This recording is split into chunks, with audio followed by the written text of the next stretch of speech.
Not often does one think of a hospital as a destination location, but with Mako robotic arm-assisted orthopedic surgery, that is exactly what Wayne Healthcare has become.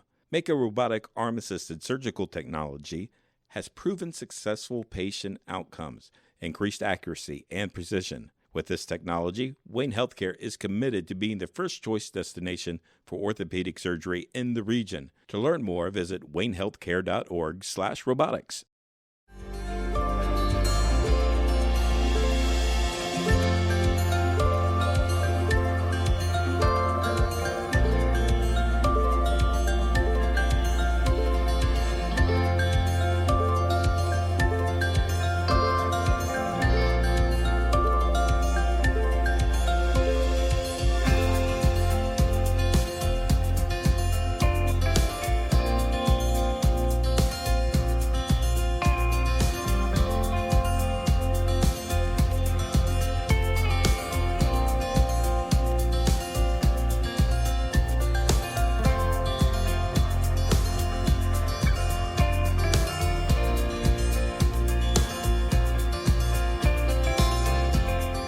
Here for you through every stage of life. Together we grow. Member FDIC, an equal housing lender. Hi, I'm Ryan Berry. Welcome to DarkeCountyMedia.com Extra.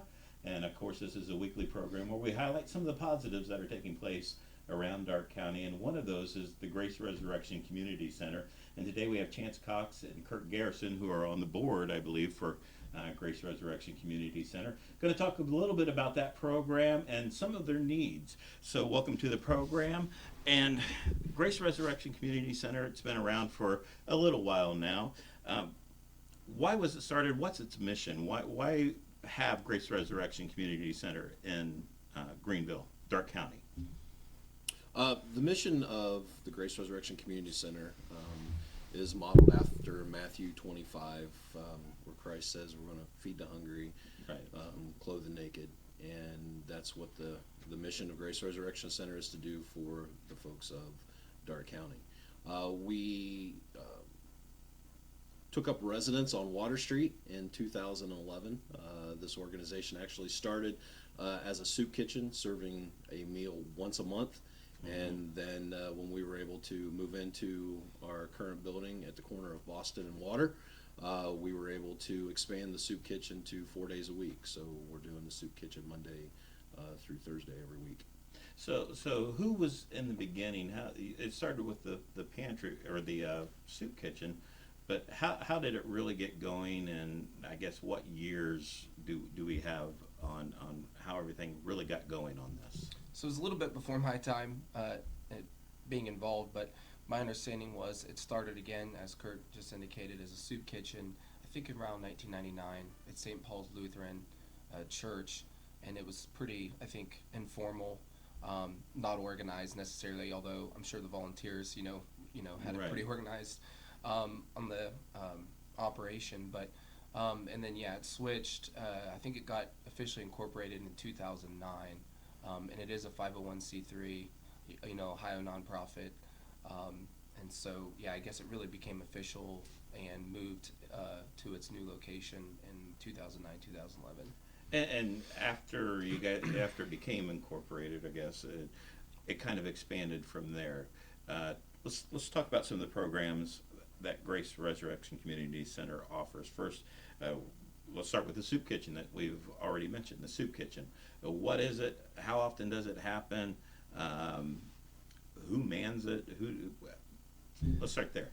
So there's a crew that primarily gets it organized, but different churches. There's a bunch of different churches that are members of Grace, 20 plus probably, and they kind of take turns.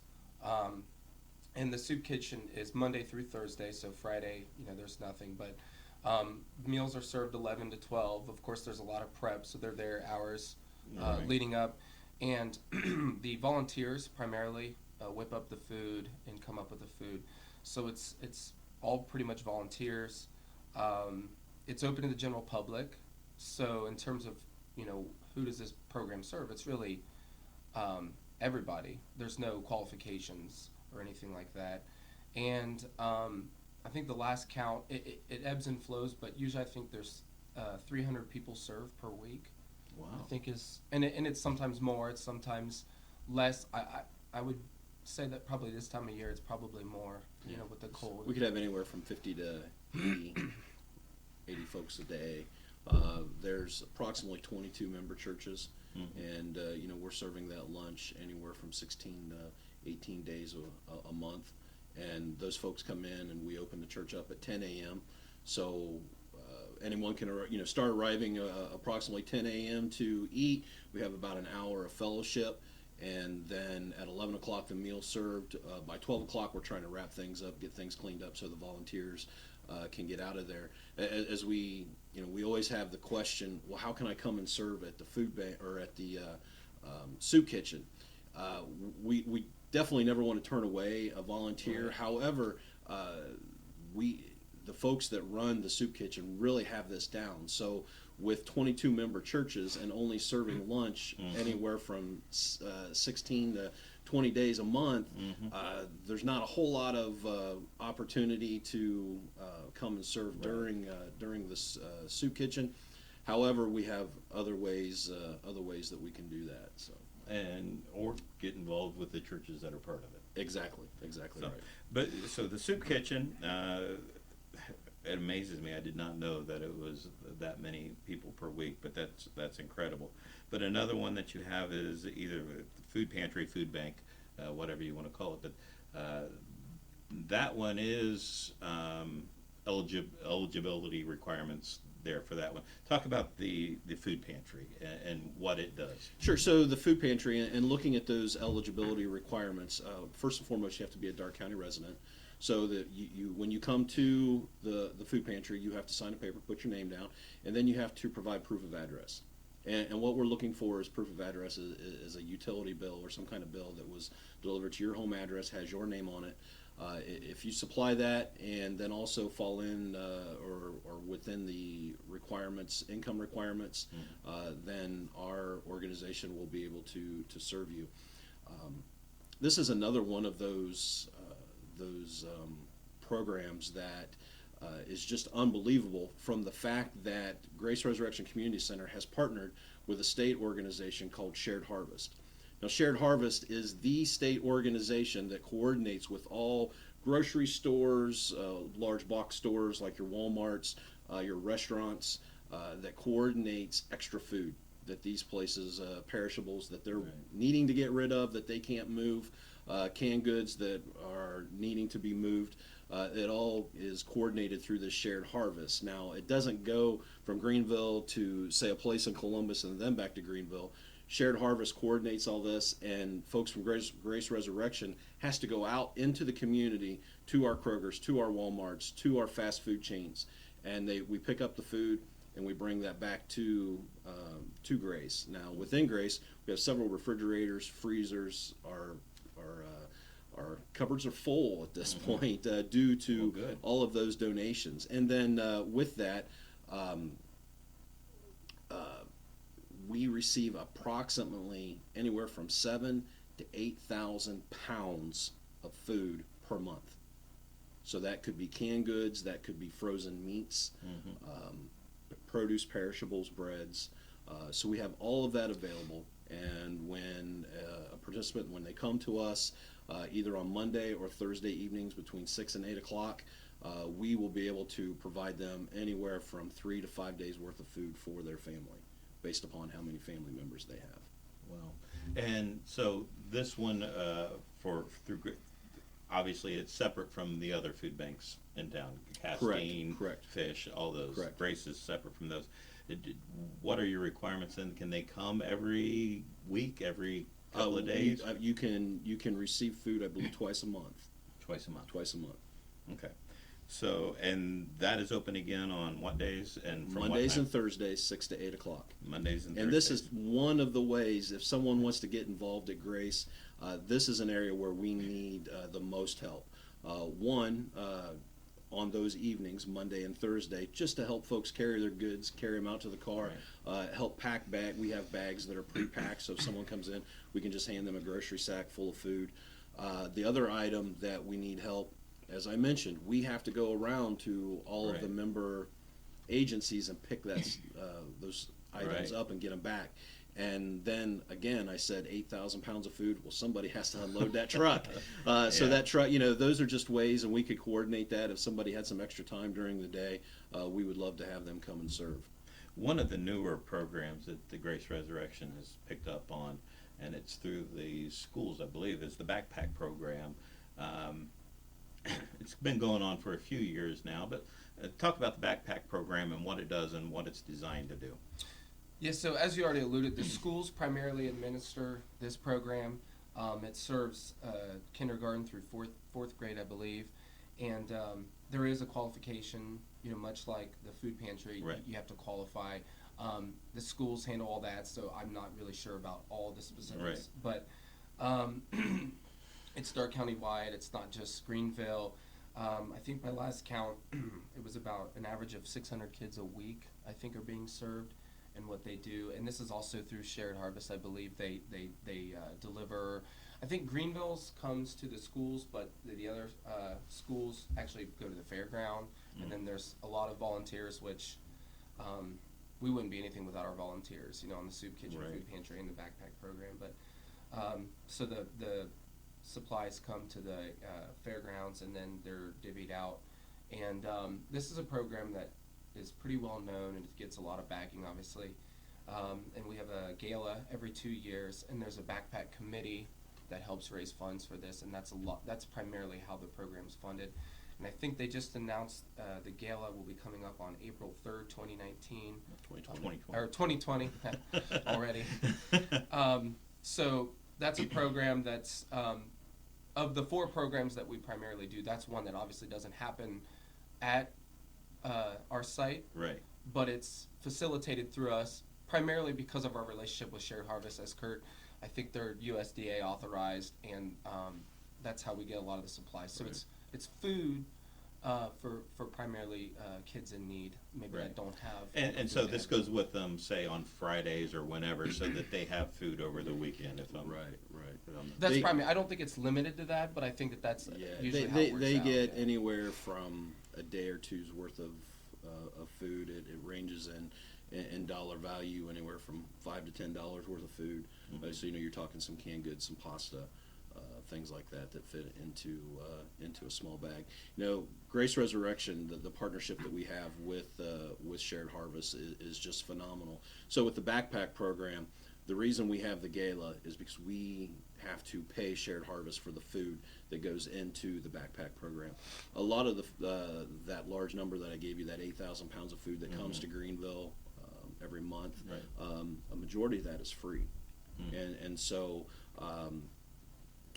we are just able to acquire that much food and be able to serve that many people just due to that huge relationship. Wow. And another program offered by Grace Resurrection Community Center is the clothing bank. And again, another need that's being fulfilled in the community. Talk about the clothing bank and what it does, who is it for, and how does it work? Yeah, the clothing bank is open on every Thursday. Okay, every Thursday from 9 to 3 p.m.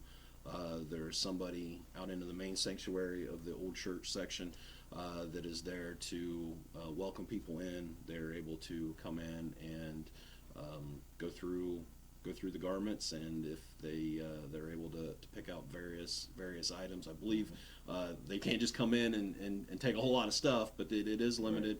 I believe there is some qualifications that have to be met in order to participate in that. But then we also ask that during that time, that's a great time if folks have things that they want to drop off and donate to the clothing bank. That's a good time to do that. So, and there's no fee.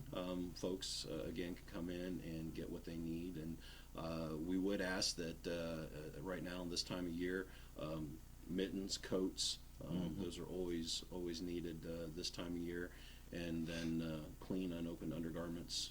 If they could provide those, that'd be great as well. We've talked about some of the ways to get involved. We've talked about that. and a little bit about donating. What is the need? What that Grace Resurrection has? So in 2011, obviously, where we're at right now is an old church. The church disbanded back in the 2000s, and rather than having this empty building, the folks from the church and Grace Resurrection worked out that Grace Resurrection would be able to acquire that building, acquire ownership. As most nonprofits, we're not just raking in the money. And when you are the owner of an old building like we are, it takes a lot of dollars and upkeep. And the other thing is, and again, we welcome all donations, and we really appreciate it. And when people give, a lot of times they only see the 4 programs, and they're given specifically to, they want to give to the food bank, or they want to give to the soup kitchen, or they want to donate specifically towards the backpack program. And often what is maybe missed or forgotten is that without this building, we would be nothing. We would not have a place to operate. So while a lot of our program funds are doing well and not strapped for cash, our general fund is somewhat strapped for cash because it takes a lot. You know, we got to pay the heat bill, we got to pay the phone bill. We're in need of new windows in that old church. Just it's very drafty, if you will.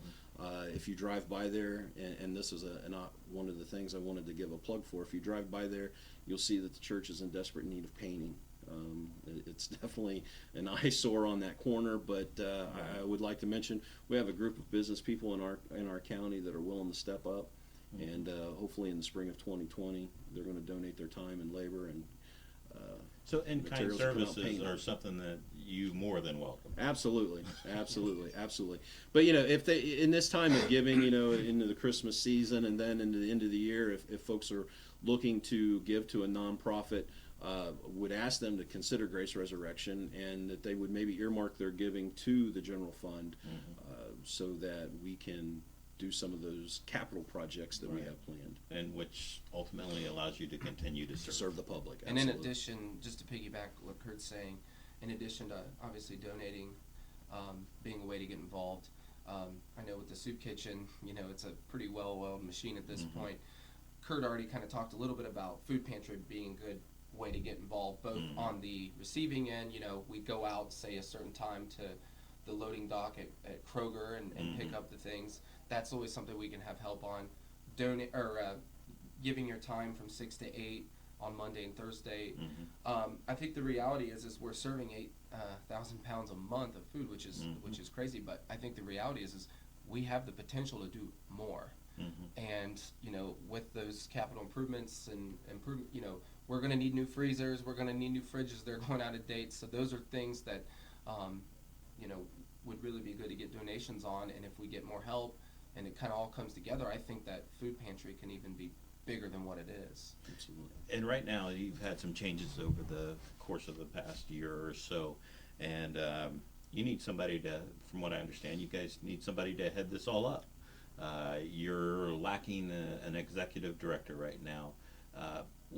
What are you looking for in somebody that might want to say, hey, I want to be a part of this? What are you looking for? You know, I think first and foremost, the individual will have to have a heart of service. When you work for a nonprofit and you serve the public, it's more than just administration. It's more than just pushing paper. It's about going out. It's about making relationships, not only with the folks that you're able to serve, but it's the ability to go out into the public and establish relationships with those who will be donating to the organization. So we're looking for someone, one, with a heart of service, and two, someone with some administrative skills that can work with shared harvest, that can work with volunteers and the coordination, and just continue the process that we already have going. We're not looking for someone to come in and reinvent the wheel. We have a good process. We just really need someone to come in and be able to manage that process. If somebody were interested in finding a little bit more about being the executive director and what that entails, or even applying for that position, who do they need to talk to? You know, they could stop by the Resurrection Center when the building's open and talk with some individuals that are there. Greg Zecker Funeral Homes, he's the president of our board. You can reach out to Greg. He's really, accessible, and we know where to find him. And you could get with him, and he would get an application and can arrange an interview. Okay.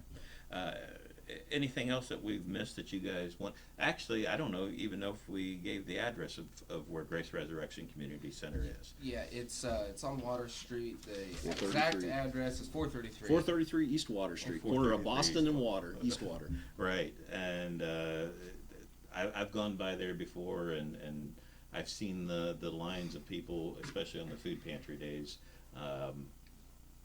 waiting to get food, and it's amazing what Grace Resurrection Community Center has done over the past decade, I guess now. Approximately how many people do you guys serve each month? Do you have a number on that at all? I mean, you're talking the 300 just in the food. That's for the soup kitchen. Soup kitchen. For the soup kitchen, yeah. So I imagine that it's a lot more than that. It is. It's a. I don't know the specific numbers, but as you alluded, there's a large amount of people who are served on a daily and monthly basis from Grace Resurrection Center, and I would tell you that the community and the county would really feel the loss if an organization like this wasn't there, and that's what makes that's why I give my time to it. That's why I'm engaged and see the huge need that it serves the community. Excellent. Well, I tell you what, we'll do something not only just here, but I also want to do something in our papers and let people know what's going on. So look for that in the Early Bird and Daily Advocate here soon. We'll have a story up real soon about Grace Resurrection Community Center and what they are doing. Chance, Kurt, thank you for your time. Thank you for allowing us the opportunity. And a lot of great information. And some people may not even know that Grace Resurrection Community Center exists, but it is helping, and it's a good part of our community, just as some of the other ones are that we mentioned a little bit ago. But each of these fulfill a need in our community, and it's great to have them. So until next week, have a great week. Are you looking for a new family medicine provider? Look no further than Union City Medical Center. They have 2 locations to better serve you and your family in Union City and Greenville. Dr. Roy Harvey and Patricia Sutter, family nurse practitioner, accept walk-ins, provide DOT physicals, and see pediatric patients. For more information on how Union City Medical Center can help you, call 937-968-7416. That's 937-968-7416.